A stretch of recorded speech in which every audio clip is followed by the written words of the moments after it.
ভারত চায় শেখ হাসিনা যত তাড়াতাড়ি সম্ভব অন্য দেশে চলে যাক, কিন্তু তা সম্ভব হয়নি বলে জানিয়েছে সূত্র। তবে এখনো পর্যন্ত আনুষ্ঠানিকভাবে ভারত কোনো মন্তব্য করেনি। এছাড়া ভারতীয় পররাষ্ট্র মন্ত্রণালয়ও এই বিষয়ে মুখ খোলেনি।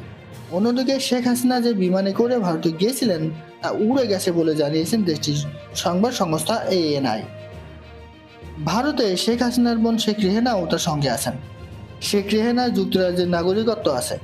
তবে শেখ হাসিনাকে যুক্তরাজ্যে যেতে হলে সেখানে রাজনৈতিক আশ্রয় নিতে হবে।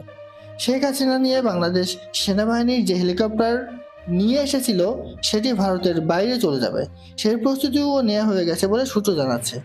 হেলিকপ্টারে জ্বালানি ভরার কাজ পর্যন্ত শেষ।